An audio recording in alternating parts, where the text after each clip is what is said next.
आप लोग तो चलाते नहीं है, बिल्कुल आप लोग ने कैसे डरा रहे हैं, बिल्कुल नहीं, मुसलमान डरने वाली कौम नहीं है। आप मिट्टी में मिलाने की बात करते हैं, मैंने पहले ही कहा मिनहा खलकनाकुम व फीहा नुईदुकुम व मिनहा नुखरिजुकुम तारतन उखरा, इस पर हमारा ईमान है, मौत पर हमारा ईमान है, मौत से डरने वाले नहीं। अतीक अमर हो गया, अतीक को जालिमों ने जब कत्ल किया तो अतीक अमर हो गया। और इमरान प्रतापगढ़ी ने सही कहा था कि सदियों तलक अतीक जैसा दूसरा अतीक पैदा ना होगा। उत्तर प्रदेश में सैकड़ों से ज्यादा लोग वांटेड हैं जिनका लिस्ट में नाम है, उन पर किसी पर कार्रवाई नहीं होती है। ब्रिजेट सिंह पर कार्रवाई नहीं होती, राजा भैया पर कार्रवाई नहीं होती है, किसी हिंदू मतलब सरगना पर, माफियाओं पर कोई कार्रवाई नहीं। सिर्फ आपको अतीक दिखा, सिर्फ मुख्तार अंसारी दिखा क्या?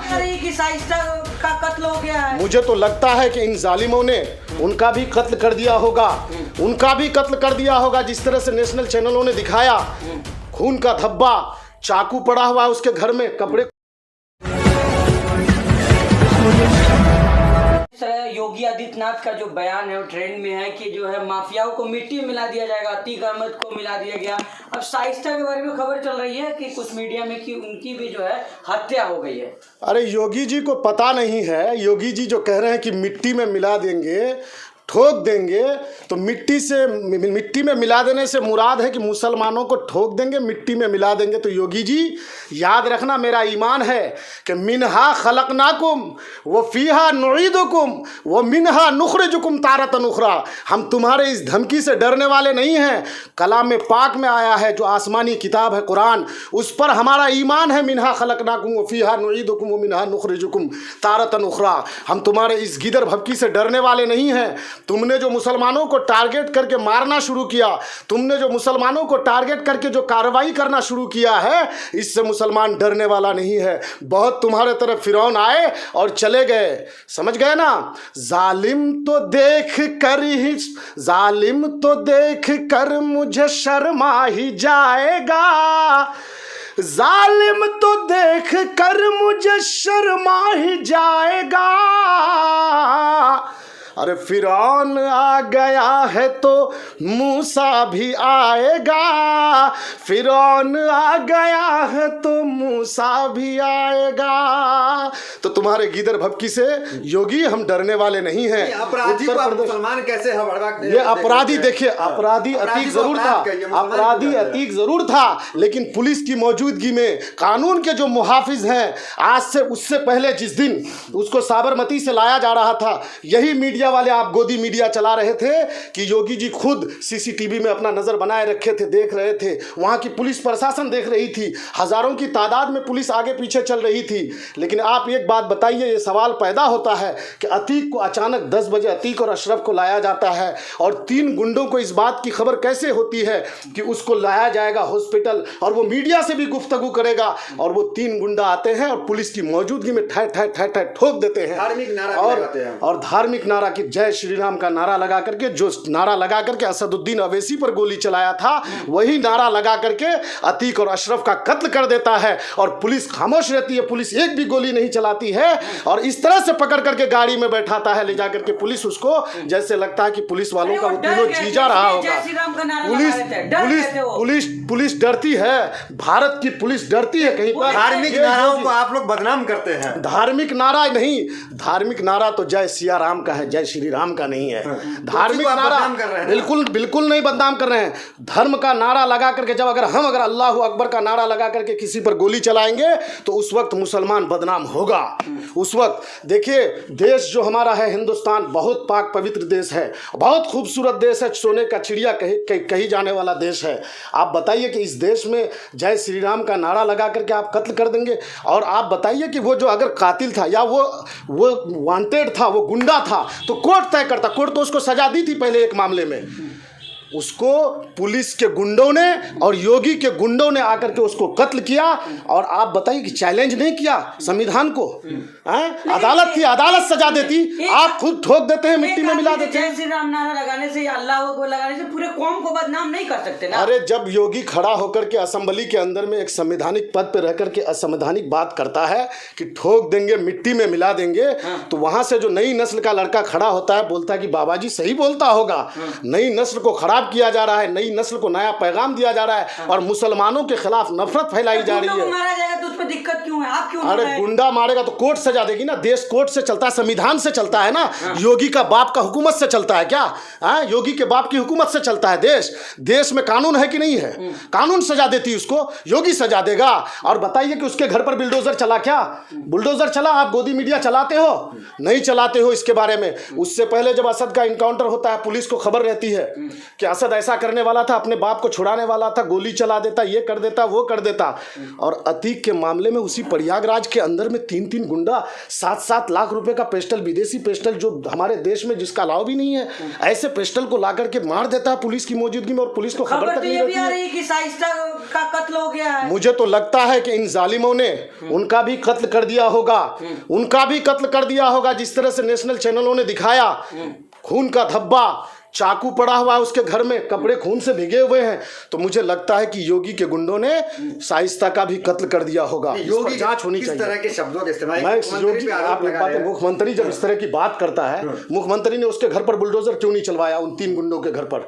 अगर कोई मुसलमान का बच्चा कुछ बोल देता है तो फौरन उसके घर पर बुलडोजर चलाया जाता है। उसी इलाहाबाद प्रयागराज के अंदर शाइस्ता जो है वो सरेंडर क्यों नहीं कर रही है? शाइस्ता देख के सिलेंडर करेगी। आप पूरे गुंडों को लगा दिए, पुलिस को भी लगा दिए हैं कि देखते ही गोली मार दो, इनकाउंटर कर दो। तो कह रहे मुख्तार की बीवी का भी नंबर है, 50,000 का इनाम रख दिया गया है। देखिए यहाँ पर मुख्तार की बीवी, अतीक की बीवी, धीरे धीरे हर मुसलमानों को टारगेट किया जा रहा है। देश को हिंदू मुसलमानों की तरफ धकेला जा रहा है और हिंदू मुसलमान की राजनीति करी जा रही है। आप बताइए, नहीं माफियाओं को नहीं बांट रहे हैं। जिस तरह से मुसलमानों को सजा दी जा रही है और जिस तरह से गुंडों के जरिए से कत्ल किया जा रहा है, उसको सजा मिलेगी। मुस्लिम महिलाओं को जिस तरीके से लगातार जो है बड़ा अपराधी बताया जा रहा है, तो उसको कैसे आप मीडिया वाले दिखाते हैं, आप मीडिया वाले जिसको चाहे हीरो बना दे, आप मीडिया वाले जिसको चाहे विलन बना दे, मीडिया ट्रायल करते हैं। कल आप होकर के तबरेज हाशमी को भी बोल दीजिएगा कि फला जगह से इसका तार जुड़ा हुआ है। मैं 17 साल से लगभग एक्टिव हूं, मुझ पर एक पुलिस कंप्लेंट नहीं है, लेकिन आप अचानक चला दीजिएगा मीडिया वाला कि ऐसा हो जाएगा, ऐसा हो जाएगा, ऐसा किया था। आप उसके बारे में नेगेटिव चला करके कल हमको भी मरवा दीजिएगा। मीडिया वाले, आप मीडिया वाले जैसे चाहेंगे, जिसको चाहेंगे हीरो बना देंगे। अरे उसी उत्तर प्रदेश में सैकड़ों से ज्यादा लोग वांटेड हैं जिनका लिस्ट में नाम है, उन पर किसी पर कार्रवाई नहीं होती है। ब्रिजेश सिंह पर कार्रवाई नहीं होती, राजा भैया पर कार्रवाई नहीं होती है, किसी हिंदू मतलब सरगना पर, माफियाओं पर कोई कार्रवाई नहीं। सिर्फ आपको अतीक दिखा, सिर्फ मुख्तार अंसारी दिखा क्या? मुख्तार अंसारी किस परिवार से ताल्लुक रखता है आपको पता है?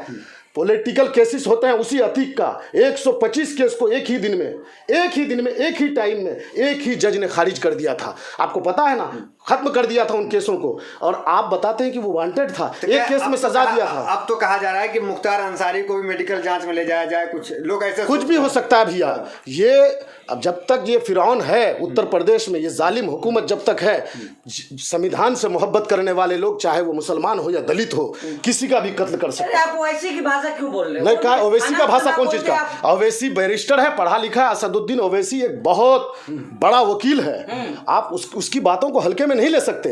असदुद्दीन ओवैसी की बातों को आप हल्के में लेते हैं। अरे उस पर हमला हुआ था, आप नहीं दिखाते हैं, आप लोग दिखाते नहीं है। उसी पर हमला हुआ था ना उत्तर प्रदेश चुनाव में, किसने करवाया था? जय श्री राम का नारा लगा करके, सीए एनआरसी एनपीआर के टाइम में आकर के शाहीन बाग के जामिया के पास आकर के एक लड़का जय श्री राम का नारा लगा करके गोली चला देता है। उस वक्त भी दिल्ली की पुलिस इस तरह से उसको पकड़ करके ले जाती है गाड़ी में, जैसे लगता है कि उसका जीजा हो।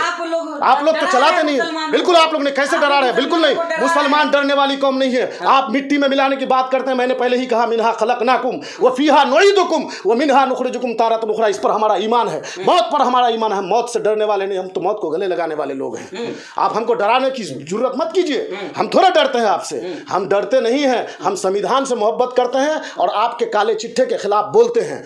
देश संविधान से चलेगा, देश योगी की गुंडागिर्दी से नहीं चलेगा। उत्तर प्रदेश में जिस तरह से बड़े गुंडों के जरिए से छोटे गुंडों का निपटारा किया जा रहा है, ये देश बहुत खतरे में जा रहा है। देश का संविधान खतरे में है। हम तमाम लोगों को समझना होगा, हिंदू मुसलमानों को एक होकर के इस जालिम बादशाह के खिलाफ आवाज बुलंद करनी होगी। ये बादशाही हुकूमत जो उत्तर प्रदेश में चलाया जा रहा है, ये तानाशाही हुकूमत, इसके खिलाफ हमको आवाज बुलंद करनी होगी। लोगों को तो एक समुदाय को जो है वो पसंद तो आ रहा है सरकार, बुलडोजर की किसको? सरकार। अरे हर जगह नफरत फैलाने वाले लोग हैं। हमारे बिहार में बहुत खूबसूरत सरकार चल रही है, लेकिन रामनवमी के मौके पर मदरसा अजीजिया, ज्ञान की धरती नालंदा, मौलाना शरफुद्दीन यहिया मनीरी की धरती, उस सरजमीन पे जाकर के 4-5 लड़कों ने मिलकर के वहाँ पर इस तरह से साजिश रचा, और मदरसा अजीजिया एक बहुत पुराना तारीखी मदरसा था, उसको जला दिया गया, वहाँ पर कुरान शरीफ जला दिए गए। तो आप देखिए कि हर जगह इस तरह के लोग हैं। आप भी शायर है, लेकिन शायर कटघरे में खड़े हैं। इमरान प्रतापगढ़ी उनके लिए चंद मिसरे गाते हैं, राहत इंदौरी गाते हैं। देखिए आप भी उनके लिए मिसरे पढ़ रहे हैं। इमरान का शेर सही साबित हुआ। हाँ, अतीक अमर हो गया। अतीक को जालिमों ने जब कत्ल किया तो अतीक अमर हो गया। और इमरान प्रतापगढ़ी ने सही कहा था कि सदियों तलक अतीक जैसा दूसरा अतीक पैदा ना होगा। इमरान प्रतापगढ़ी एक मुशायरे में थे, और मुशायरे में हम बिहार में या किसी भी उत्तर प्रदेश में या कहीं पर भी मुशायरा पढ़ने के लिए जाते हैं, नेता शामिल होते हैं और नेताओं की बात रखनी पड़ती है। कसीदा करिएगा उनका। कौन चीज का कसीदा? मतलब अरे ये माफिया था या नहीं था, ये कोर्ट तय करता। आप मीडिया तय करने वाले कौन होते हैं? आप तय करने वाले कौन होते हैं कि शाइस्ता गुंडा है? आप तय करने वाले कौन होते हैं कि शाइस्ता मतलब आतंकवाद से जुड़ा हुआ है? आतंकवाद वो है जिन 3 लोगों ने गोली चला करके अतीक और अशरफ का कत्ल किया। आतंकवाद वो है जो उन 3 जालिमों को, उन गुंडों को, उन आतंकवादियों को यह खबर किया था। पुलिस के बड़े महकमा के लोगों ने और सरकार के बड़े जिम्मेदार लोगों ने खबर किया होगा उन तीनों गुंडों को कि अतीक को लाया जाएगा, और तुम तीनों जाकर के पत्रकार बनकर के पहुंचो। इस तरह से आप तपाक में ज्यादा आ जाते हैं। आप नहीं, तपाक में नहीं आते हैं आप लोग। गर्मी आप में ठीक है, आप सीमांचल से आते हैं। कुछ शायरी के अंदाज में अगर कुछ कटाक्ष करना चाहें सरकार पे या किसी पे तो आप करें। फैलाया सबके सामने दस्ते सवाल क्यों? फैलाया सबके सामने दस्ते सवाल क्यों? इस मुल्क इस चमन में बुरा मेरा हाल क्यों? फैलाया सबके सामने दस्ते सवाल क्यों? इस मुल्क इस चमन में बुरा मेरा हाल क्यों? वादों से मुकरने की तुझे है हुनर बहुत, आता है हर चुनाव में मेरा ख्याल क्यों? आप मीडिया वाले अगर सत्यपाल मलिक पर बात करेंगे तो बहुत अच्छा होगा। ये अतीक और शाइस्ता को लेकर के जो पड़े हुए हैं ये गोदी मीडिया, ऐ सुनो अंजना ओम कश्यप, ऐ सुनो सुधीर चौधरी, ऐ सुनो अमीश देवगन, तुम लोगों का अगर तुम लोग सच्चा हिंदुस्तानी हो और अपने बाप से पैदा लिए हो तो चलाओ सत्यपाल मलिक का, सत्यपाल मलिक पर चलाओ न्यूज़। अगर वाकई में अगर सच्चा हिंदुस्तानी हो तो ये नफरत फैलाना बंद करो। चौथा स्तंभ है देश का मीडिया, चौथा स्तंभ है मेरे भाई। अगर आप अपनी आवाज बुलंद कर देंगे, आप अपना कलम उठाना शुरू कर देंगे, जो देश को मोदी जो बेच रहा है गुजरातियों को, अडानी को और अंबानी को, ये बिकना बंद हो जाएगा। अरे सहाफत के तकद्दुस पर मेरा ईमान था, लेकिन सहाफत के तकद्दुस पर मेरा ईमान था, लेकिन खबर से मीडिया वाले यहाँ व्यापार करते हैं। व्यापारी करना बंद कीजिए आप लोग और देश को बचाइए। ये देश बचाइए। ये सोने की चिड़िया जैसी देश आज कहाँ जा रहा है? नफरत की आग में जलने लगा है देश। देश को बचा लो आप लोग, यही गुजारिश करूंगा आप लोगों से।